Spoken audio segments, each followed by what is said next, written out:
Aspirants, स्वागत है आप सबका एक बार फिर से हमारे पीवाईक्यू सीरीज में। और ये पीवाईक्यू सीरीज इसका लेना देना सीधा है प्रीलिम सपोर्ट प्रोग्राम से। आपको मैं बता दूं कि प्रीलिम सपोर्ट प्रोग्राम शुरू हो चुका है 9 दिसंबर को और फर्स्ट टेस्ट जो है प्रीलिम सपोर्ट प्रोग्राम का वो 14 दिसंबर यानी कि 2024 को है। इस यूट्यूब सीरीज में जिसमें बहुत सारी वीडियोस पहले भी आ चुकी हैं, हम कवर कर रहे हैं 1979 से लेके 2024 तक के 45 ईयर्स के क्वेश्चन। और ये सभी क्वेश्चन जो है थीम वाइज कवर किए गए हैं, सब्जेक्ट वाइज जो है टॉपिक्स कवर किए जा रहे हैं। पहले पॉलिटी की वीडियो आई थी, उससे पहले साइंस एंड टेक, इकोनॉमिक्स और ज्योग्राफी की वीडियोस आ चुकी हैं। ये जो है एनवायरमेंट सेशंस चल रहे हैं। सेम क्वेश्चन जो आज मैं कराने वाला हूं, अगर आप इसको अटेम्प्ट करना चाहते हैं तो पीवाईक्यू पोर्टल पे अटेम्प्ट कर सकते हैं और लिंक जो है इस वीडियो के डिस्क्रिप्शन में इसका दिया गया है। इसके अलावा एडुकेमी ऑफर कर रहा है आपको GS class notes complimentary free of cost. अगर आप चाहते हैं जीएस क्लास नोट्स एडुकेमी के और वैल्यू एडिशन करना चाहते हैं अपने फाउंडेशन नोट्स का, तो प्लीज यूज कीजिए जीएस क्लास नोट्स कॉम्प्लीमेंट्री। इनका लिंक भी जो है नीचे डिस्क्रिप्शन में अवेलेबल है। टेस्ट जो है फर्स्ट टेस्ट शुरू होने वाला है और 14 दिसंबर 2024 से शुरू होने वाला है। आज की जो थीम है वो है बायोडाइवर्सिटी एंड कंजर्वेशन और पीवाईक्यूज जो है इसमें 1979 से लेकर 24 तक कवर करने की कोशिश रहेगी। आइए चलते हैं पहले क्वेश्चन की तरफ। वो है consider the following statements. Statement 1 says कि marsupials are not naturally found in India. Statement 2 says marsupials can thrive only in mountain grasslands with no predators. Which one of the following is correct in respect of the above statements? देखिए इस तरह के questions बहुत पहले 80s और 90s के दौर में आया करते थे, जहां one statement and two statement is correct but the second statement is not the right explanation for the statement one. और ये ट्रैक जो है फिर से शुरू हो रहा है, धीरे धीरे इन पे क्वेश्चन पूछे जा रहे हैं, तो देख लेते हैं। Marsupials are not naturally found in India, ये बिल्कुल सही स्टेटमेंट है। मार्सुपियंस इंडिया में फाउंड नहीं किए जाते।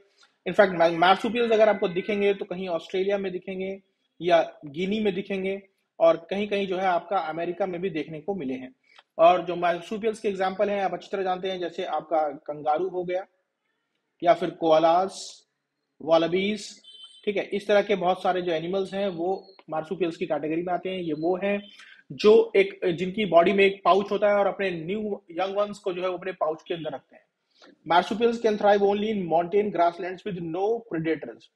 देखिए sorry, first statement naturally found in India है, ये ठीक है, नेचुरली इंडिया में फाउंड नहीं होते ये। Second statement is marsupials can thrive only in mountain grasslands with no predators. देखिए ये कहना थोड़ा गलत होगा, क्योंकि only in mountain grassland mean कि वो डाइवर्स हैबिटेट में नहीं रह सकते। लेकिन मार्सुपियल्स जो है बहुत डाइवर्स हैबिटेट में रह सकते हैं, वो फॉरेस्ट में भी रह सकते हैं, वो ग्रासलैंड्स पे भी दिखेंगे, तो ये कहना बिल्कुल गलत होगा। और नो प्रेडेटर्स, इनफैक्ट वो को एग्जिस्ट करते हैं प्रेडेटर्स के साथ। फॉक्स वहां रहे, उनसे कोई दिक्कत नहीं, स्नेक्स वहां रहे, प्रेडेटर्स और भी वहां रहे, तो कोई इशू नहीं है। बहुत को एग्जिस्टेंस रहा है मार्सुपियल्स का अपने प्रेडेटर्स के साथ। और ये जो माउंटेन ग्रासलैंड वाली बात है ये गलत है, क्योंकि कंगारू अगर आप देखेंगे तो कंगारू अक्सर आपको ओपन ग्रासलैंड्स में ही मिलेगा, ठीक है। वहीं आपका जो कोआलास है ये यूकालिप्टस फॉरेस्ट में देखने को मिलते हैं, यूकालिप्टस फॉरेस्ट। तो ये बताता है कि इनका बहुत ही डाइवर्स हैबिटेट है, ऐसा बिल्कुल नहीं है कि ये एक जगह पे है। तो मैं कह सकता हूं कि स्टेटमेंट 1 इज करेक्ट और स्टेटमेंट 2 इज इनकरेक्ट, तो सही ऑप्शन रहेगा सी।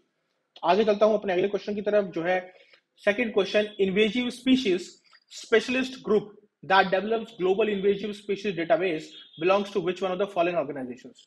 कुछ ऑर्गेनाइजेशंस के नाम दिए हैं और बताया पूछा गया है कि इन्वेजिव स्पीशीज स्पेशलिस्ट ग्रुप किस ऑर्गेनाइजेशन से इसका लेना देना है। देखिए ये जो स्पीशीज स्पेशलिस्ट ग्रुप है ये एक नेटवर्क है साइंटिस्ट और एक्सपर्ट्स का, जहां पे उन्होंने डेटा प्रिपेयर करके रखा है और वो कोशिश कर रहे हैं एड्रेस करें उन सब इश्यूज को जो अराइज होते हैं इन्वेजिव स्पीशीज की वजह से, ठीक है। बिल्कुल फैक्चुअल क्वेश्चन है ये, और ये कहीं ना कहीं न्यूज में रहा था उस साल, इसीलिए जो है पूछा भी गया है। ये ऑपरेट करता है under the guidance of international union conservation of nature, यानी कि IUCN के नीचे तरह से जो है ये काम करता है। आगे चलता हूं। आगे चलने से पहले मैं आपको बताना चाहूंगा अपने प्रीलिम सपोर्ट प्रोग्राम जो हमारा शुरू हो चुका है 9 दिसंबर से, उसके बारे में थोड़ी डिटेल।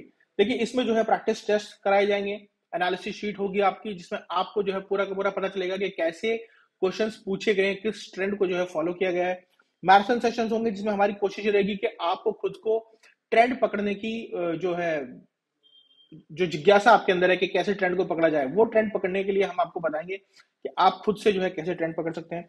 बुक रीडिंग सेशंस होंगे जिसमें बताया जाएगा कि बुक पे क्या छोड़ना है, क्या पढ़ना है। रिवीजन सेशंस होंगे, सेक्शनल टेस्ट होने वाले हैं जो थीमेटिक वाइज होंगे। हिस्ट्री का अलग होगा, पॉलिटी का अलग होगा, साइंस एंड टेक, एनवायरमेंट, इसी तरह के सेक्शन होगा। फुल लेंथ टेस्ट पूरा का पूरा जो है यही वही पैटर्न इमिटेट किया जाएगा जो यूपीएससी में किया जाता है। इसके अलावा यूपीएससी मिक्स टेस्ट होंगे। देखिए यूपीएससी का जो है एक ट्रेंड है कि मैं वही क्वेश्चन बार बार पूछता हूँ जो मेरी थीम है, जो मेरी नीश है, और यूपीएससी की जो नीश है वो सीडीएस सीएपीएफ में भी उसके वही उसी तरह के क्वेश्चन आते हैं, एनडीए में भी उसके वही क्वेश्चन आते हैं, तो उसी के बेसिस पे हमने एक मिक्स ऑफ टेस्ट बनाया है। करंट अफेयर्स की रिवीजन होगी 2024 अप्रैल से लेकर 2025 तक। सीसैट का सपोर्ट प्रोवाइड किया जाएगा उन सभी स्टूडेंट्स को जो फील करते हैं कि स्टूडेंट्स में मैं कहीं ना कहीं वीक हूँ, सीसैट में मैं कहीं ना कहीं वीक हूँ, चाहे वो मैथमेटिक्स हो या इंग्लिश हो, पैसेज रीडिंग एंड ऑल। 10वां कंपोनेंट है कि पर्सनलाइज्ड मेंटरशिप। देखिए यहाँ जो है आपके लिए पर्सनल मेंटर्स अवेलेबल हैं जहां आप अपने मेंटर्स के साथ 1-to-1 बात कर सकते हैं, और अगर आपका कोई डाउट है तो उसे भी रिजॉल्व किया जाएगा। टेस्ट डिस्कशन, जीके टेस्ट के बाद इमीडिएट डिस्कशन होंगे ताकि आपकी कॉम्प्रिहेंसिव अंडरस्टैंडिंग बन सके अभी इन टॉपिक्स के ऊपर। एडुकेमी का जो ऑल इंडिया मॉक टेस्ट है उसका नाम है प्रयास। प्रयास यानी कि ऑल इंडिया मॉक टेस्ट होंगे जिससे आपकी रैंकिंग जो है ऑल इंडिया लेवल पे निकाली जाएगी। तो प्रोग्राम शुरू हो चुका है 9 दिसंबर से, और जो पहला टेस्ट है वो 14 दिसंबर को है। एक और चीज मैं बताना चाहूंगा कि 45% ऑफ द स्टूडेंट्स जो हमारे साथ एनरोल किए 24 में, उन सभी ने जो है प्रीलिम्स को क्रैक किया, और 50% क्वेश्चंस वही लगभग आए थे जो हमने अपने पेपर में पूछे गए थे। अटेम्प्ट करें इसको, इससे आपका कॉन्फिडेंस बढ़ेगा, और कॉन्फिडेंस बढ़ेगा तो आपकी एक्यूरेसी बढ़ेगी। 9 दिसंबर से शुरू हो चुका है और 14 दिसंबर को जो है पहला टेस्ट है, तो याद रखिएगा इस बात को। आगे चलता हूं अपने आज के अगले क्वेश्चन की तरफ, जो है question number 3। Consider the following fauna: lion-tailed macaw, Malabar civet, sambar deer, and how many of the above are generally nocturnal or most active after sunset? देखिए इस क्वेश्चंस के पूछे जाने से आपको एक चीज तो पता लगी होगी कि मैं सिर्फ इस बात से संतुष्ट नहीं हो सकता कि मैंने एक पर्टिकुलर मुझे पता है कि ये एनिमल कहाँ मिलता है या किस तरह का ये एनिमल है या ये न्यूज में था या नहीं। आपको डिटेल में जाके ये पता करना होगा वो नॉक्टर्नल है या क्या, या उसकी फीडिंग हैबिट्स क्या है, या वो किस तरीके से इंडेंजर्ड है, क्रिटिकली इंडेंजर्ड है, उसके बारे में एक कॉम्प्रिहेंसिव इन्फॉर्मेशन आपके पास होनी चाहिए, तभी जो है आप इन क्वेश्चंस का आंसर कर पाएंगे। देखिए फर्स्ट क्वेश्चन है लायन टेल मकाऊ, क्या ये नॉक्टर्नल है? जी नहीं, ये नॉक्टर्नल नहीं है, और इनफैक्ट ये एक बहुत ही एंडेमिक स्पीशीज है जो वेस्टर्न घाट्स में पाई जाती है। वेस्टर्न घाट्स में ये पाई जाती है, और जो एक फेमस नेशनल पार्क है जो इससे जुड़ा हुआ है वो है silent valley national park. Comment में आप मुझे बताइएगा कि ये साइलेंट वैली नेशनल पार्क कहाँ पे है, कौन सी स्टेट में है। दूसरा है Malabar civet. Malabar civet nocturnal है? जी हाँ बिल्कुल है, ये मालाबार सिवेट नॉक्टर्नल है। सांबर डियर, सांबर डियर के लिए बोला जाता है कि नॉक्टर्नल है, ये ओपन ग्रासलैंड में पाया जाता है और एक फ्लैगशिप स्पीशीज है ये भी। तो दो जो है ठीक होंगी, तो इसलिए जो है option B would be the right one. आगे चलता हूं अपने अगले क्वेश्चन की तरफ, जो है question number 4। Which of the following organisms perform waggle dance for others of their kin to indicate the direction and distance to the source for their food? देखिए कौन सा ऐसा जो प्राणी है या फिर कौन सा ऐसा ऑर्गेनिज्म है जो वैगल डांस करता है, और वैगल डांस करके वो इंडिकेट करता है या डिस्टेंस दिखाता है कि सोर्स ऑफ फूड कहाँ होगा। देखिए बटरफ्लाइज तो इस तरह का कोई डांस नहीं करते हैं, क्योंकि बटरफ्लाइज के पास विजुअल होती है, वो विजुअल अपनी आंखों से देखते हैं और उसी के ऊपर जो है फूड के ऊपर रिलाई करते हैं, तो ये गलत हो गया। ड्रैगन फ्लाइज भी इस तरह की कोई हरकत नहीं करते हैं।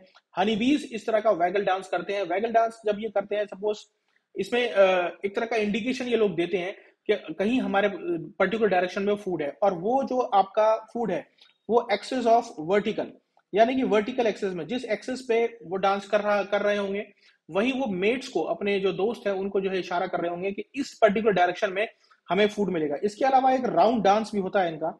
राउंड डांस जब ये करते हैं वैगल, तो ये राउंड डांस इसलिए किया जाता है, जब भी अगर इस तरह का राउंड डांस हो रहा है तो इसका मतलब ये है कि उनका जो फूड है वो 50 मीटर के आसपास ही है।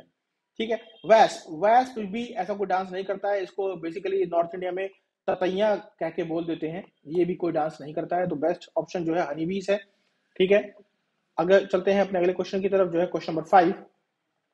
Consider the following statements: some mushrooms have medicinal properties, some mushrooms have psychoactive properties, some mushrooms have insecticidal properties, some mushrooms have bioluminescent properties।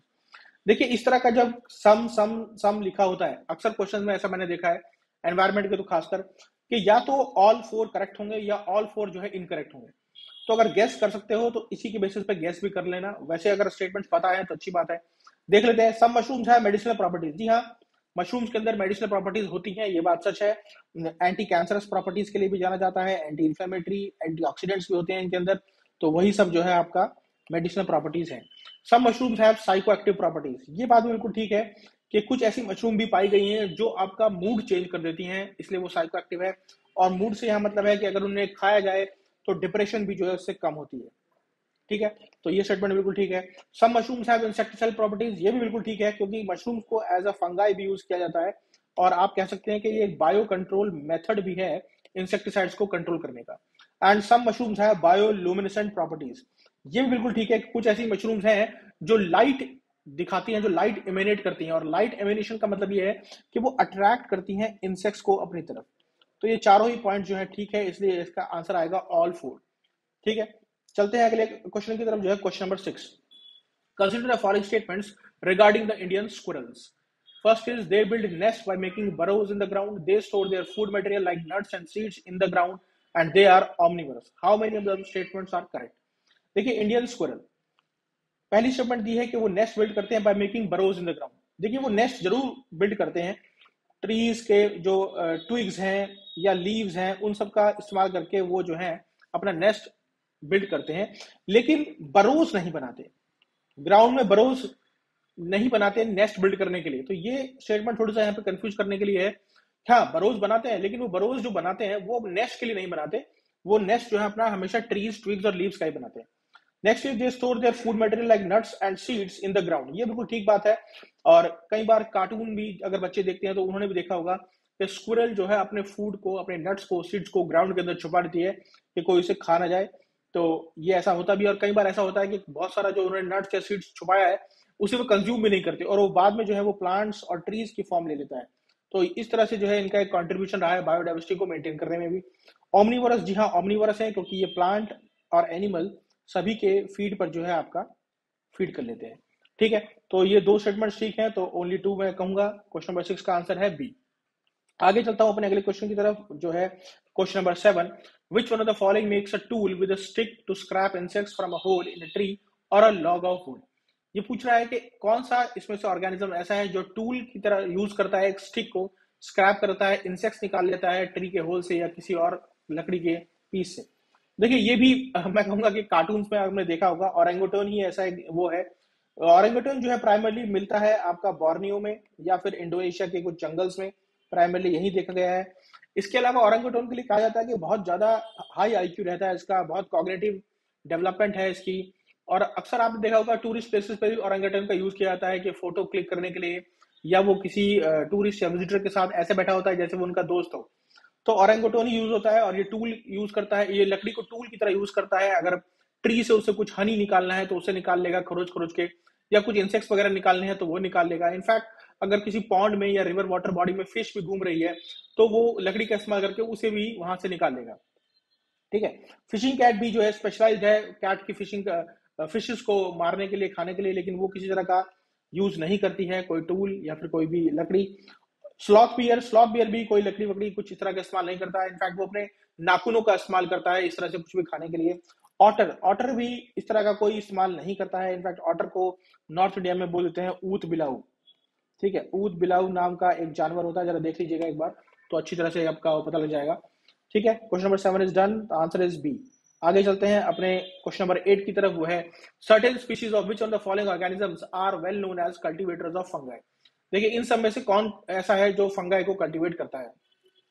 Spider नहीं करता, क्रैब नहीं करता, कॉकरोच फीड जरूर करता है डेड प्लांट्स एंड एनिमल्स के ऊपर, लेकिन वो भी फंगाई को ऐसा कुछ कल्टीवेट नहीं करता। इनफैक्ट एक एंट है जिसे बोल भी देते हैं कि एंट फार्मिंग फंगस। ठीक है, ऐसा इसको बोल देते हैं क्योंकि इसमें क्या है कि फंगस जो है आपका और फंगाई जो है आपका वो फूड प्रोवाइड करता है एंट को, वही एंट जो है उसको एक आइडियल कंडीशंस प्रोवाइड करती है ताकि वो वहां पे स्टे कर सके। तो इसी रिलेशनशिप को हम कहते हैं सिम्बियोटिक रिलेशनशिप, ये भी आप लोग जानते हैं, बहुत लोगों ने पढ़ भी रखा होगा। तो इसका सही आंसर है एंट। ठीक है, नेक्स्ट चलते हैं अपने अगले क्वेश्चन की तरफ, जो है question number 9। With reference to Gucchi sometimes mentioned in the news, consider the following statements. It is a fungus, it grows in some Himalayan forest areas, it is commercially cultivated in the Himalayan foothills of northeastern India। ठीक है, which of the statements given above are correct। देखिए, Gucci जो है ये एक mushroom है जो बहुत ज्यादा न्यूज में रही थी एक बहुत बड़े इंडिया के लीडर को लेके, और उसी पे जो है कई बार कुछ ऑपोजिशन पार्टी वालों ने कुछ बातें भी बनाई, और एक दो जो है इसके ऊपर राइट ऑफ अभी आए थे, आर्टिकल्स भी आए थे। तो फंगस, यस, ये फंगस है, मशरूम जो है फंगस की कैटेगरी में आती है। और ये तो गुच्ची जो है बहुत ज्यादा महंगी बताई जाती है, लगभग 20,000 से लेके 30,000 रुपए किलो तक जो है इसका प्राइस बताया जाता है। बहुत सारी मेडिसिनल प्रॉपर्टीज है, एंटीऑक्सीडेंट्स है, एंटी इन्फ्लेमेटरी है एंड एंटी कैंसरस भी है। It grows in some Himalayan forest area, ये बिल्कुल ठीक बात है। हिमालयन के आपका जम्मू कश्मीर हुआ, उत्तराखंड हुआ, हिमाचल प्रदेश हुआ, यहाँ पे आपको ये देखने को मिल जाएगी, क्योंकि इसे कूल और मॉइस्ट एनवायरनमेंट चाहिए इसकी कल्टीवेशन के लिए, तो यहाँ पे ये होता है। It is commercial cultivated in Himalayan foothills of north eastern India. जी नहीं, बिल्कुल ये गलत है, क्योंकि नॉर्थ ईस्टर्न इंडिया में ऐसा कुछ भी अभी कमर्शियल कल्टीवेशन जैसा नहीं हुआ है इसका। तो थर्ड स्टेटमेंट को हम गलत कर सकते हैं। 1 and 2 जो राइट है, that is option C is correct. आगे चलता हूं अपने अगले क्वेश्चन की तरफ, जो है question number 10, which of the following is not a bird. इनमें से कौन सी बर्ड नहीं है, हमें यह बताना है। First is golden mahseer, Indian nightjar, spoonbill and white ibis. देखिए, गोल्डन मैसीर जो है वो कोई बर्ड नहीं है, वो एक फिश है।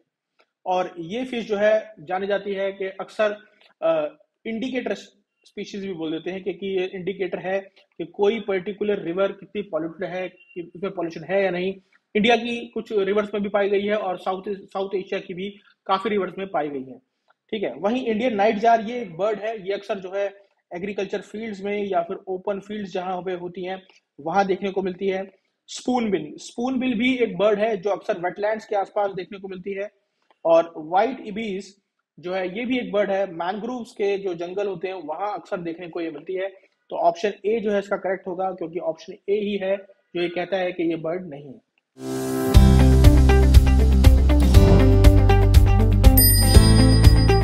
कंजर्वेशन का ये जो टॉपिक है, कंजर्वेशन के इस टॉपिक में मैं एक प्रो मेंटर टिप आपको देना चाहूंगा। वो ये कि जब भी आप कंजर्वेशन बायोडाइवर्सिटी के बारे में पढ़ें तो कुछ चीजों के बारे में जरूर याद रखें। एक तो हैबिटेट्स, हर पर्टिकुलर स्पीशीज का हैबिटेट्स, कंजर्वेशन हैबिटेट्स बहुत ज्यादा जरूरी है, क्योंकि जैसे एग्जांपल के तौर पे ग्रेट इंडियन बस्टर्ड कुछ टाइम से जो है न्यूज में थी। तो ग्रेट इंडियन बस्टर्ड का हैबिटेट कैसा है, क्या क्या वहां पे कॉजेज हैं उनके खात्मे होने के या डिक्लाइन होने के, कोई गवर्नमेंट ने इनिशिएटिव लिया है या नहीं, या इसके अलावा क्या उनका स्टेटस है, और उनके हैबिटेट्स कहाँ कहाँ पे हैं, राजस्थान में है, आंध्र प्रदेश में है, महाराष्ट्र में भी है, मध्य प्रदेश में भी है। तो आपको वो पार्क्स भी पता होना चाहिए। ठीक है, स्पीशीज प्रोटेक्शन के लिए अगर कोई इनिशिएटिव है या जैसे कोई ऑर्गेनाइजेशन बनी हुई थी, जैसे इस पे भी एक क्वेश्चन आया था इन्वेजिव स्पीशीज स्पेशलिस्ट का, तो ऐसी कोई ऑर्गेनाइजेशन है जो स्पीशीज प्रोटेक्शन को लेकर कुछ काम कर रही है, या उसका IUCN से किसी लेना देना है, या साइट से कोई लेना देना है, रिसोर्सेज सस्टेनेबल और क्लाइमेट चेंज से किसी के ऊपर इम्पैक्ट हो रहा है, कोई पर्टिकुलर स्पीशीज कम हो रही है, कहीं वो इंडिकेटर स्पीशीज तो नहीं है, जैसे कि हम पहले बात कर रहे थे गोल्डन मैशीन की। तो इस तरह की जो है स्पेसिफिक इन्फॉर्मेशन को कलेक्ट कीजिए। जर्नलिस्ट इन्फॉर्मेशन जो है कभी कभी आपको फंसा देती है, खासकर स्पेशली जब उस सिचुएशन में जब कम से कम आपके पास 4 ऑप्शन होते हैं। तो स्पेसिफिक इन्फॉर्मेशन होगी, कॉम्प्रिहेंसिव हॉलिस्टिक इन्फॉर्मेशन होगी, तो आप अच्छे से जो है ऑप्शंस को करेक्ट कर पाएंगे। ठीक है, इसी बात पे आगे मैं ये कहना चाहूंगा वीडियो को खत्म होने से पहले कि 14 दिसंबर को हमारा पहला टेस्ट हो रहा है, और अगर आप इस प्रीलिम सपोर्ट प्रोग्राम में एनरोल करना चाहते हैं तो यूज कीजिए कोड AJAY10। अगर आप ये कोड यूज करते हैं तो आपको 10% ऑफ मिलेगा इस पर्टिकुलर प्रोग्राम के ऊपर, जो कि एडुकेमी का प्रीलिम सपोर्ट प्रोग्राम है। उन लोगों को हेल्प करेगा जो क्रैक करना चाहते हैं 2025 का प्रीलिम्स एग्जामिनेशन। ठीक है, एक बार फिर से अगली बार आएंगे एक नई वीडियो के साथ, कुछ नई इन्फॉर्मेशन लेके। तब तक के लिए goodbye, take care, love you all.